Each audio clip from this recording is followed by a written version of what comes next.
morning. Today I want to talk about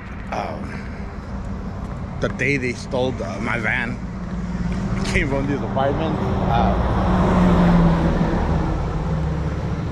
About a month or 2 months earlier, Danny had gave me a air tag and put it on the van.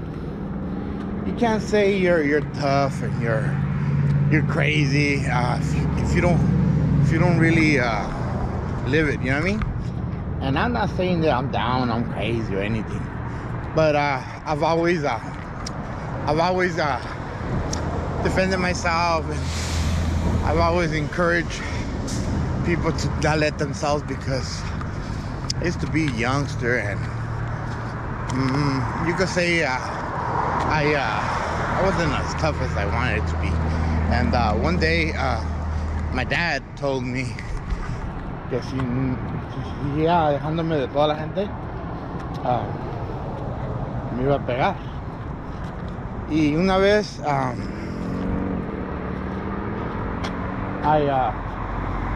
got beat up by a small youngster. Not beat up, little slap, little here and little there. And my dad talked to Jojo, and Jojo used to have boxing gloves and projects. And Jojo taught me back in the days it was Bruce Lee's style, you know what I mean? Anybody that knows Jojo, Jojo was into martial arts because he used to go watch the movies Bruce Lee and beyond, you know. So Jojo used to put the gloves with the homies in front of my grandma's house, and he used to box, and he used to keep the homies in shape. So Danny put the air tag, and not just for the van, but in case I ever get drunk or lost or something, but more or less stolen, you know. Well, the awkwardness is when we had DICOM, that van is 52. I have 51 that broke. It's 52. 52 was stolen, and got stolen from Home Depot in Signal Hills, and they fucking crashed it head on, and we ended up recovering it, and we ended up fixing it. And I had one van and Danny had one, so 52 was Danny's, and we fixed it. And when 51 did his duties, I retired it and I put it to rest in peace peacefully, you know. Send it to the junkyard where all car shows go perish. So 52 got stolen. The way it got stolen was, I woke up at 7 o'clock in the morning. One of those days that it was a perfect day. The weather was perfect. I had my little grove on and fucking woke up. Did my routine walk just about right now. And from right here, you could take a look that my van wasn't there. And I ran back to the house, ran to the top where my van was at. Where my van was at, and it wasn't there. The awkwardness, about a week before, one of the neighbors, her car got locked out, and I think it was them, you know. I've had different thoughts, and I concluded it was them. Even though it got stolen, I ran downstairs down from the parking lot to my house and where my brother's at, and then I told them, hey, you know what, the van got stolen. He knows me as a clown or April Fool Day or just joking around with him. He goes, for reals, canal? Oh, for reals, canal. "For real, carnal?" I go, "For real." And then I told them, "Hey, you know what? See where it's at. Maybe it got towed or something." And Danny goes, "No, it's over there by Fullerton, by Valley." He GPS'd it and he fucking concluded that that's where it was at. It had stopped moving. So I told Danny, "Let's get on the fucking car and let's roll." And my brother, he's not a tough guy, right? You gotta understand that he's not he acts like he's brave, he acts like he's tough, but he's not a tough guy. He's not a wise guy, you know what I mean? So we end up going on the 5 to 605, and I could jump into the carpool and let's book it like we could get there. And my brother goes, "No, it's not even moving. It's not even moving." And he went slow, like if he didn't want to get there. So me being me, I pumped up myself, and sure enough, like we got off the freeway and I just started like putting my fists together, and we had called the police and the police couldn't do nothing. Downey police, we called the sheriff when we were exiting the freeway. They couldn't do shit. Said let him like do what he gotta do, and then after 48 hours don't do the recovery and get your insurance. I was like, fuck that. So I started putting my hands together, just fist bumping myself and getting myself ready for combat. I didn't know to expect 1 guy, 2 guys, 3 guys, 4 guys. Princess, I didn't expect to see what was gonna happen. So when I got there, I jumped out of the car. My brother didn't even fucking completely stop when I was already in the car. I went to the side of, I seen all my stuff outside, and I went to the side of the van. My original thoughts that, hey, you know what? Motherfucker got everything and he must have gone and got in another car or something, he left. Little by me, with big surprise, he was still inside my van. So once he started in there, I just started clocking him, left, right. I got his neck and I fucking hit him with onto my shelves. And he wanted to grab his gun. He had like a gun right here. He ended up getting the gun and he got it out. And when he got it out, I just started fucking him up a little more and hitting him, banged him on top of the head, and then I just threw him out. All the strength I had, I threw him out, and little I know he fucking landed on top of the gun. He landed on top of the gun, and I was like, fuck. So I was kneeing him, and I'm a big guy. I was kneeing him, getting his head and just slamming it, and he kept saying he can't breathe. I didn't give a fuck, I told him, and just started hitting him and kicking him, and got on one knee. But see, I had an accident. I broke my both wrists, and they were still hurting. And I was like, Danny, come and help me. And Danny was like kicking him like a fucking movie star. Like, yeah, nah, fucking kick him, Danny. Danny didn't want to kick him, and I kept telling Danny, when I pull him up, you kick him in the face. And he has eye coordination. He has bad eyesight, I guess. He says, I'm not about to kick you. And I was like, nah, hold him down, kick him. So he started pounding on him también. We ended up bruising the shit out of him, breaking his ribs and beating the shit out of him. And he's like, all right, you let me go. I ended up getting the gun and I threw it to Danny, and Danny disarmed the gun, took out the clip and threw the gun on one side, and he called the cops. By that time, cars were pulling over and asking us, like, leave him alone. And it's like, nah, this guy stole my van. All right, then, fuck him up. And we're surrounded by nothing but chinos, I don't know, Japanese, Korean, Vietnamese or something, but they started cheering on us. And people at the warehouse started coming out, and everybody started coming out because it started becoming a big fuss.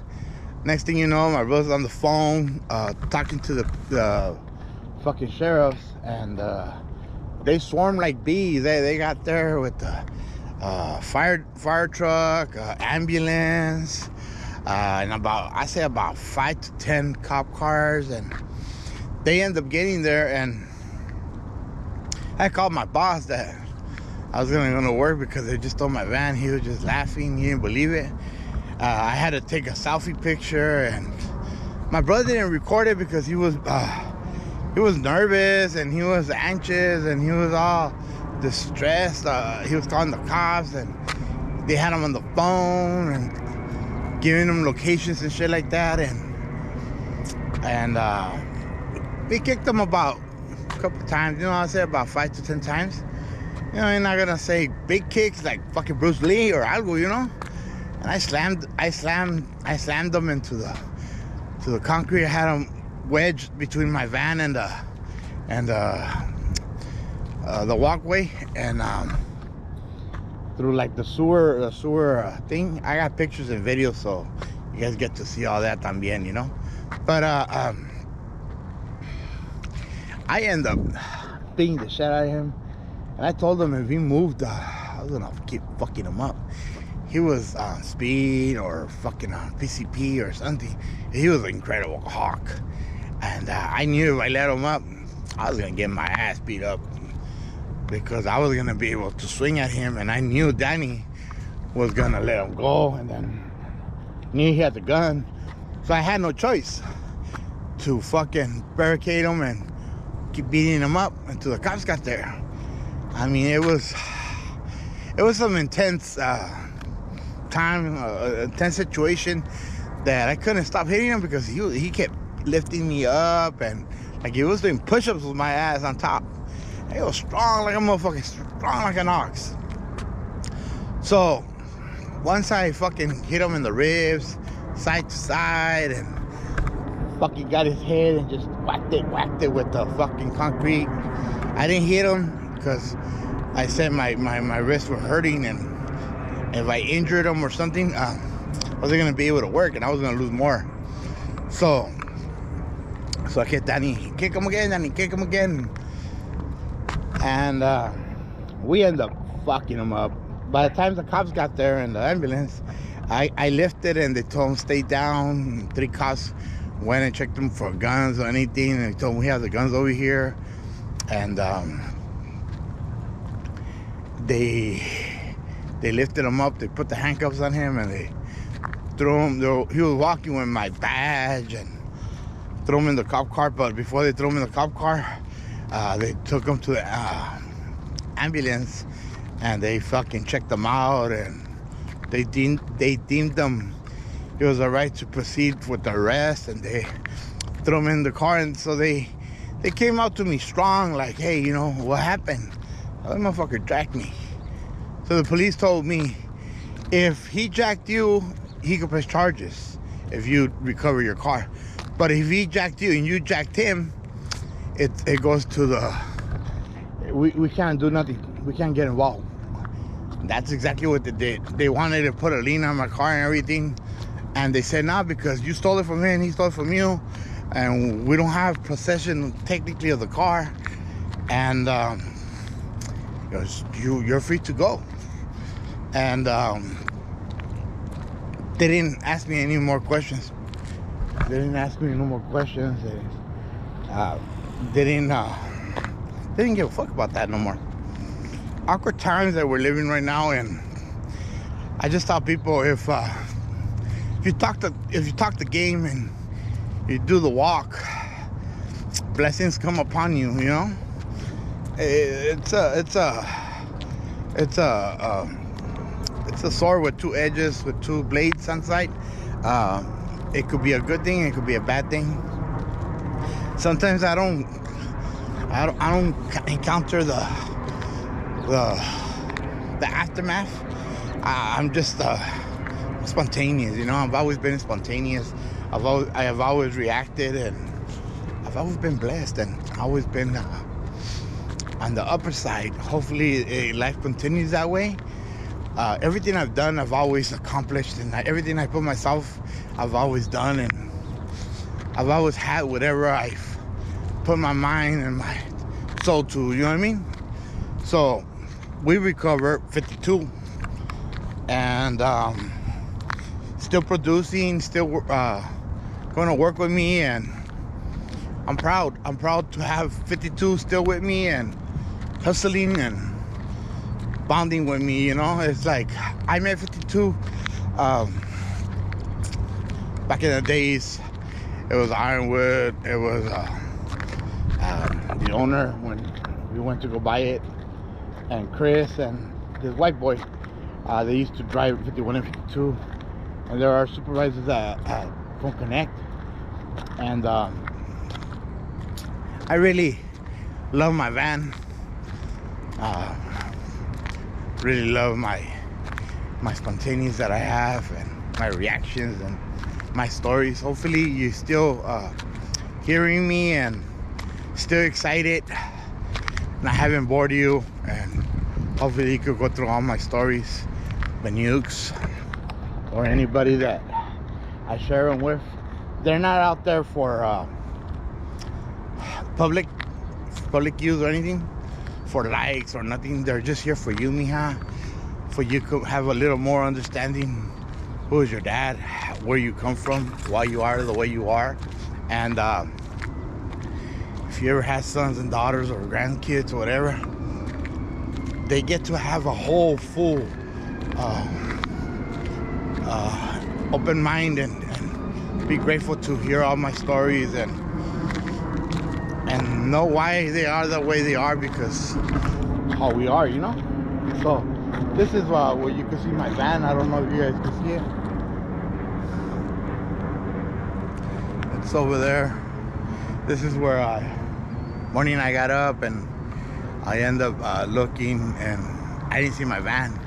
I said maybe some sunglasses, but nah, I didn't need no glasses. So everybody, as always, doing my routine walk, and right here just trying to live up to expectations and live life to the fullest, and enjoying the scenery, the view, my walk path, and always with my sidekick, little princess, which is not my dog, it's Vanessa's. And thank you guys for everything, and keep up the good work. And just in case you guys are hearing this video, I'm grateful that you guys are hearing my stories. I love you guys, especially you, Vanessa. You're my princess.